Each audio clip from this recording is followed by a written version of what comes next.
Right now, the world is watching a serious situation developing between the United States, Israel, and Iran. Tension that has been building for months has now turned into direct military action, and the images and reports coming out of the region have caught global attention. According to Iranian authorities, one of the first places hit during the recent airstrikes was a school in the southern city of Minab. Officials in Iran say many children and teachers were affected, and some early reports mentioned about 40 children, while later updates from local sources suggested even higher numbers as rescue teams continued their work. The situation is still developing and different figures have been mentioned, but what is clear is that civilians were caught in the middle of a major military operation. As you are watching this, please make sure you like this video and subscribe to the channel. It helps us bring you clear and steady updates like these. So the strikes were described by the United States and Israel as a coordinated operation targeting Iran's military and nuclear facilities. They say the goal was to stop what they believe is a growing security threat. The operation reportedly hit multiple locations, including sites believed to be connected to defense systems and strategic infrastructure.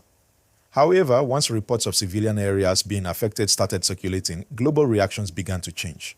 And images from local media in Iran showed damaged buildings, emergency workers moving quickly, and families searching for loved ones. Many people around the world are asking one important question: how did a school become part of this conflict? Iranian officials strongly condemned the strike and described it as an attack on innocent lives. Religious leaders and public figures in the region, including Sheikh Gumi, expressed deep sorrow and anger. He reportedly said that moments like these push people to pray for peace and an end to oppression. His words quickly spread across social media, especially in parts of Africa and the Middle East, where many people are following the story closely.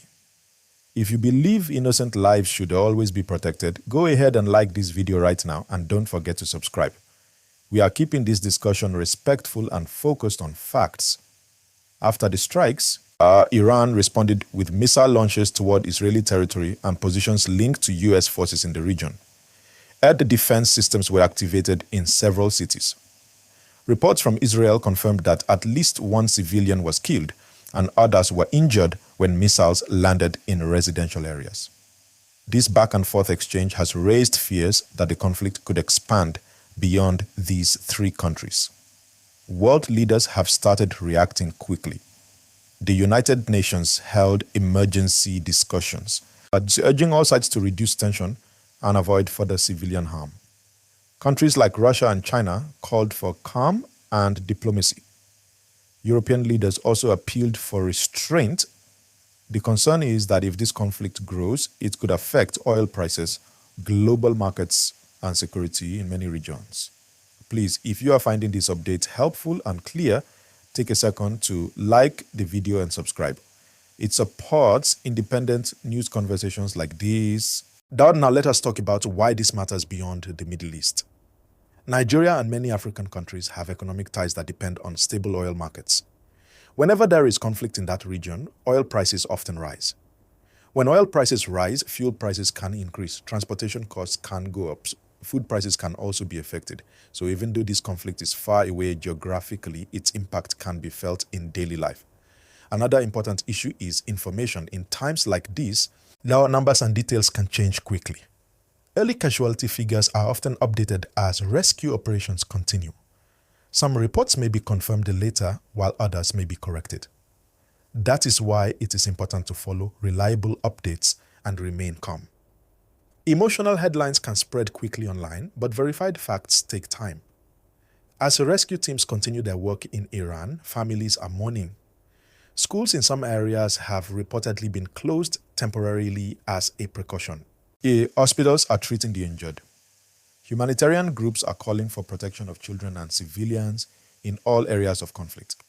Many religious leaders across different faiths are calling for peace and dialogue. If you want balanced and easy to understand updates like this, like the video and subscribe now. We will continue following this story carefully. Diplomatic channels are also active behind the scenes. Even when missiles are flying, talks often continue quietly. Governments may use intermediaries to pass messages. Sometimes public statements sound strong, but private conversations aim to prevent wider war. The coming days will be very important in determining whether this situation calms down or grows larger. It is also important to understand the history behind this tension. For years, there has been disagreement over Iran's nuclear program. The United States and Israel have expressed concerns that Iran could develop nuclear weapons capability. Iran, on the other hand, says its program is for peaceful energy purposes.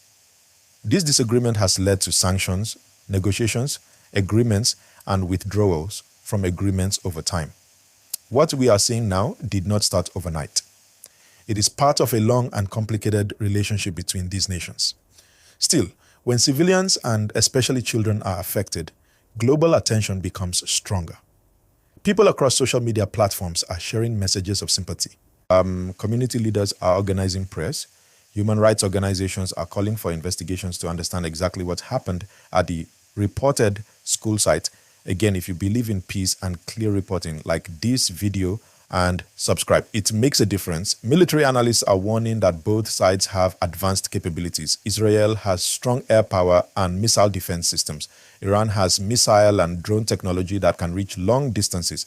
The United States maintains military assets across the region. That is why many experts are urging caution. Any miscalculation could pull more countries into this situation. Financial markets have already shown signs of tension. Investors often react quickly to uncertainties. Oil prices have shown movement. Airline routes are being adjusted in some areas to avoid risky airspace. Insurance costs for shipping in certain waters may increase if the situation continues. But amid all these strategic and economic discussions, the human side must not be forgotten. Families in affected areas are dealing with loss and fear. Parents everywhere can imagine the pain of hearing that a school was caught in a military event. This emotional element is why the story has spread so widely. Let us also remind ourselves that in conflicts, claims from all sides can differ. Investigations and independent verification take time. International observers may request access to sites. As reports may evolve over the coming days. Responsible reporting means acknowledging what is claimed, what is confirmed, and what is still unclear. If you appreciate this balanced approach, like the video and subscribe. We are committed to clarity and calm discussion. As we continue watching this situation, the key questions are simple. Will there be further strikes? Will diplomatic talks succeed? Will regional allies become directly involved? These answers are not clear yet, but global leaders understand the risks. That is why emergency meetings are happening almost daily. For viewers here in Nigeria and across Africa, it is also a moment to reflect on the importance of peace. Many regions have experienced conflict in different forms. The lesson often repeated is that dialogue is less costly than escalation. When communication stops, tension rises. When dialogue continues, even quietly, there is hope. Please share this video with friends and family so they can stay informed. Like and subscribe before you forget. Right now, air defense alerts and security preparations remain active in several areas of the Middle East. Civilians are being advised to follow official safety instructions. Schools in some cities are reviewing safety procedures. Airlines and embassies are monitoring developments closely. The coming hours and days will show whether this remains a limited exchange or becomes something larger. Global diplomatic pressure is strong. Many nations do not want a wider conflict.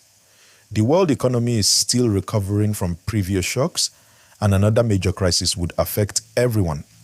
As we close this part of the update, remember that information is still evolving.